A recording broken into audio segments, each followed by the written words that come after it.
In the endless cornfields of a small Midwestern town, something stirs every Halloween night.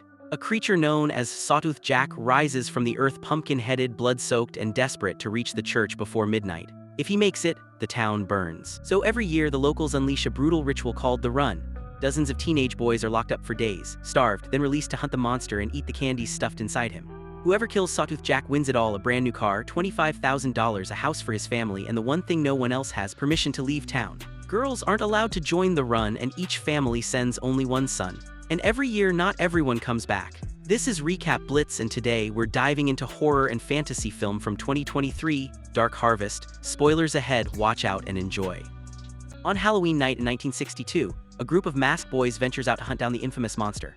One boy stands alone on the road, paralyzed by fear and uncertain of what to do next. Suddenly, Sawtooth Jack appears behind him. The boy screams, but it's too late, he's killed instantly. Moments later, the other boys discover their friend's burning remains and spot Sawtooth Jack standing ominously in the middle of a cornfield. Enraged, Jim sprints after the monster. When Sawtooth Jack nears the church, Jim catches him and savagely beats him to death. Victorious, Jim grabs some candy from the creature's body. The others follow suit, howling in celebration. That night, the Harvesters Guild hosts a Halloween party to commemorate another successful run, showering Jim with prizes. His younger brother Richie pleads with him to take him along next year, but Jim simply hugs him, says "I love you," and departs in his brand new car, leaving town behind.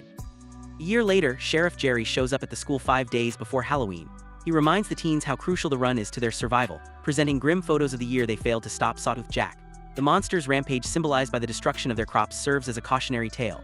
Jim is frequently hailed as a local hero, though this constant praise irritates Richie, who desperately wants to join the Run but isn't allowed because of the rules. Riley mocks Richie's ambition to volunteer for what others are forced to do without choice. Some teens believe Sawtooth Jack isn't real and that it's all a hoax involving an adult in costume. Bud, however, swears he saw the monster looking through his window as a child. Riley ridicules him too, sparking a fight that is quickly broken up by adults. After school, Riley tries to ambush Richie on the street, but Richie evades him by hiding inside a movie theater. There he meets Kelly, a new girl in town. They strike up a conversation and hit it off, but when Richie asks her to the Halloween dance, she explains she can't attend because of her race. Richie vows that if he wins this year's Run, he'll change the rules for her. Later, Richie meets with his best friends Bud and Mitch, who share some unpleasant rumors about Kelly. Richie dismisses their claims and refuses to believe them. They also encourage Richie to defy the rules and join the Run anyway, pointing out that he's faster than his brother ever was. That evening at home, Richie receives a postcard from Jim, still missing since his last Run victory. During dinner, Richie announces his decision to participate in the Run despite the restrictions. His father Dan objects, leading to a heated argument where Dan slaps Richie in frustration.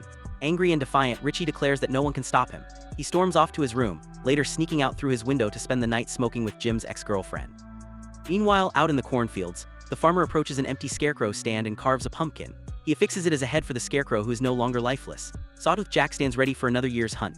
The following day, Riley confronts Richie again, this time physically attacking him and stealing his belt, a cherished keepsake from Jim that symbolizes their bond as brothers. Enraged, Richie tries to defend himself with a knife but is overpowered once more. Defeated and humiliated, Richie returns home only to find a letter from Jim waiting for him. In it, Jim apologizes for his absence and begs Richie not to enter the Run, reminding him their parents need him. Feeling unappreciated and treated like a child, Richie steals a car and attempts to flee town. However, as soon as he crosses the bridge into open road, Sheriff Jerry intercepts him. Richie barely steps out of the car before Jerry knocks him unconscious. That night, parents throughout town lock their teenage sons in their rooms to ensure they can't escape or hide before their mandatory participation in the Run.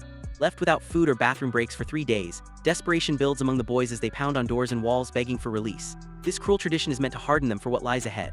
When Halloween finally arrives, the farmer stuffs Sawtooth Jack full of candy and cuts his ropes, setting him loose onto the town once again. The teenage boys are released from their confinement to begin the hunt. In his bedroom, Richie wakes to find Dan attempting one final appeal for his future by offering news of a good job opportunity. Richie dismisses him and forlornly walks past both parents despite their pleas to stay safe. Meanwhile, Bud, Charlie, and Mitch take a truck to do the Run with an advantage. Some boys accuse them of cheating, but Mitch quickly intimidates them until they go away. At that moment, Richie finally joins them, but before they can leave, the mean group comes back and starts damaging the truck. Once again, Mitch keeps them at bay and Richie distracts them with some food, then the boys finally drive away. As the group departs, they disguise themselves with masks, observing the butcher as he fiercely guards his shop with a weapon, keeping hungry boys at bay. Others hurl objects at their truck, viewing their departure as an act of betrayal. Excitement builds among them when they reach the cornfields, but Bud is gripped by fear, unable to forget the night he spotted Sawtooth Jack outside his window. Unlike his peers, he has no desire to face what's ahead. Their journey takes an abrupt turn when the truck hits something on the road. Mitch slams the brakes, narrowly avoiding an accident, but the truck refuses to start again. Stepping out to investigate, they find the road empty except for a trail of candy scattered near the edge of the cornfield. Believing they've hit and killed the infamous Sawtooth Jack, they rush toward the candy, celebrating prematurely. But a sudden noise draws their attention to the field's heart where Sawtooth Jack stands waiting. The boys charge toward him in reckless confidence, and in mere moments their euphoria shatters. The monster swiftly dispatches Charlie and Bud. As Mitch tries to recover their bodies, he meets the same grisly fate. Paralyzed with fear, Richie watches as Sawtooth Jack lets out a deafening roar before lunging in his direction. Terrified, Richie flees until he stumbles upon an abandoned stand where he's shocked to find Kelly breaking the rules like him. To their astonishment, they see Bud rushing past. Feigning death had been Bud's desperate ploy, but it backfires when his parents refuse him entry, coldly ordering him to be a man because they need the money. Panicked and unsure of his next move, Bud is soon confronted by Sawtooth Jack and frantically takes off in search of refuge. Bud stumbles upon a shelter housing a group of nervous teens. They demand payment for entry, but Bud doesn't have any cash. While they argue about letting him in, screams erupt nearby. One boy overrides the protests and opens the door too late, realizing the fatal mistake as Sawtooth Jack pounces, killing Bud instantly. The massacre unfolds brutally. Within moments, blood splatters everywhere as Sawtooth Jack slaughters everyone inside. A horrified child watches from a nearby window as carnage spills onto the ground. Meanwhile, Richie and Kelly forge an uneasy partnership, agreeing they'll need better weapons if they want to survive. Sneaking into Jerry's house, they pilfer a gun and some beer while Richie catches a chilling sight: his father knocking frantically at Jerry's door, an image of desperation unlike anything he's seen before. Unnoticed by Dan, who moves on to seek Jerry elsewhere, Richie and Kelly seize a police car parked nearby. By the time Jerry emerges to confront Dan, the duo has sped off into the chaos. Jerry fires at their retreating vehicle, shattering its window but failing to stop them. Over the car radio, news of Sawtooth Jack's presence downtown redirects their path. When they arrive on Main Street, they encounter pure anarchy, teenagers ransacking stores for food and valuables. The butcher valiantly defends his livelihood, managing to kill several looters before being overwhelmed and beat to death by the mob. The crowd descends into savagery, stripping his shop bare of meat. Richie and Kelly are horrified but are soon interrupted by Riley and his gang. Riley taunts Kelly for being a girl in the run, sneering insults riddled with slurs about her skin tone. When one of Riley's goons grabs Kelly, Richie, finally fed up with years of intimidation, lashes out violently, overpowering both bullies and threatening them with his stolen gun. Kelly takes her own revenge with her club before they leave, leaving Riley humiliated. With newfound resolve, Richie retrieves his belt from Riley's fallen body. The cracks in the boys' unity deepen elsewhere as infighting escalates to murder. Chaos reigns as Sawtooth Jack picks off another group wandering aimlessly nearby. Amidst this unraveling mayhem, Richie apologizes for believing harsh rumors about Kelly. She nonchalantly confirms one truth: she did burn down a racist neighbor's barn in retaliation for his bigotry. Richie shares his pain over losing touch with his brother, who hasn't contacted him beyond sporadic postcards. Kelly reveals she's entirely on her own. Her parents are dead. Their uneasy bonding is interrupted by another misleading radio alert claiming Sawtooth Jack has been spotted on Oak Street. Unaware it's a trap orchestrated by Jerry, Richie and Kelly head straight to Oak Street, where they come upon a grotesque statue smeared with blood. To their horror, Sawtooth Jack suddenly materializes before them. Richie charges forward but freezes mid-step when he notices something horrifying. Jack is wearing his brother's belt. Kelly cuts in to hit the creature with her club, but Sawtooth Jack hits her back and disappears while Richie checks on her. At that moment, a neighbor comes out and makes them leave by threatening to shoot. The duo makes it back to the car and are found by Jerry, who points his gun at Richie through the window. He insults Kelly's parents and reveals he killed them when they tried to leave the town.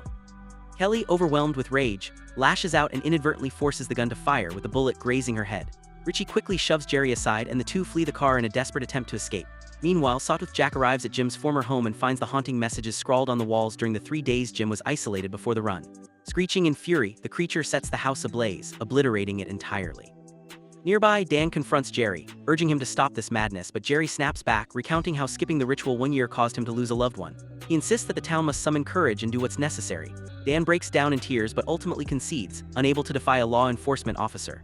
Soon after, Richie reaches his home to find his mother, Donna, visibly dazed from taking too much medication. He bombards her with questions about the fate of past winners, realizing their futures share a grim similarity. They either die prematurely in accidents or disappear entirely, never contacting loved ones. Growing suspicious, Richie deduces that Donna fabricated the postcards and letter allegedly sent by Jim. He implores her to reveal the truth, but Donna instead ends her life, finally confirming Richie's fears. Winning merely means being sacrificed for Sawtooth Jack to inhabit their bodies in the following year's ritual. Determined to end this nightmare, Richie refuses Kelly's plea to leave town. Downtown chaos erupts as locals react to Jim's house burning down. Riley approaches Jerry and reports spotting Sawtooth Jack nearby. Jerry swiftly pulls Riley into his vehicle and hands him a gun, aiming to make him this year's winner. Richie and Kelly retreat to the church to await Sawtooth Jack and unexpectedly find Dan inside. A heated argument breaks out as Richie condemns his father as a monster. Dan protests, claiming parents remain ignorant of the ritual until their child wins, and are then sworn into silence by both Jerry and the enigmatic Harvesters Guild under threat of death. Dan urges Richie to flee while he handles the fight himself but collapses emotionally upon learning of Donna's death. Before more can be said, the church bell tolls as Sawtooth Jack approaches. Richie boldly steps forward and calls him Jim, revealing he has no harmful intent. However, Riley bursts onto the scene and shoots Sawtooth Jack, prompting Kelly to attack him while Richie cradles the creature protectively. Jerry intervenes, forcing Riley to shoot again, but Richie diffuses the situation by threatening Riley with his own weapon. To Richie's shock, Sawtooth Jack grips his hand and gestures in desperate plea for release from his torment. Richie apologizes deeply and ends his brother's suffering with a gunshot. The townsfolk scramble for candy as Jerry congratulates Richie for his success, yet Richie remains numb. Later that night, during the celebration, Richie isolates himself amidst everyone's jubilance. When Kelly arrives, he pulls her into a dance and kisses her deeply, defying judgmental stares from those disapproving of their interracial relationship. Kelly discreetly hands him a gun, and they plan their escape together. After the festivities end, Richie drives away in his new car. Jim's ex pleads with him to take her along, but he coldly refuses. As he speeds through town, Dan tries to avenge Donna by confronting Jerry with a gun but is overpowered and beat. Richie scoops up Kelly and they flee together in his car. The pursuit is short-lived as Jerry gives chase in a police vehicle, forcing Richie to swerve dangerously around another car on the road before halting abruptly. He instructs Kelly to hide before stepping outside alone to face Jerry. Under duress at gunpoint, Richie is marched into the cornfields where they arrive at an eerie vacant stand. Turning suddenly, Richie shoots Jerry twice and kills him, but his escape dream is shattered when the farmer emerges from hiding and ambushes him with brutal force. Striking Richie on the head, he drags him to a freshly dug grave. Begging for mercy with knife in hand, Richie resists, but the farmer responds by breaking his hand and burying him alive in despairing finality. After finishing the cruel deed, the farmer walks away, revealing himself as the driver of the vehicle that had obstructed Richie earlier. Once confident she's in the clear, Kelly emerges from hiding only to cross paths with Dan. He encourages her to seize this opportunity to leave forever. Completely heartbroken, Kelly flees town without interference. A year passes before Sawtooth Jack emerges again when the farmer digs up Richie's remains and prepares the pumpkin that morphs into his monstrous new head. On Halloween night, Dan arrives on the scene to release his son from captivity, now transformed into Sawtooth Jack. As the farmer attempts to intervene, Dan kills him, then tells his monstrous son to burn the whole town down. Thanks for watching. Please like and subscribe and turn on notifications for more content like this.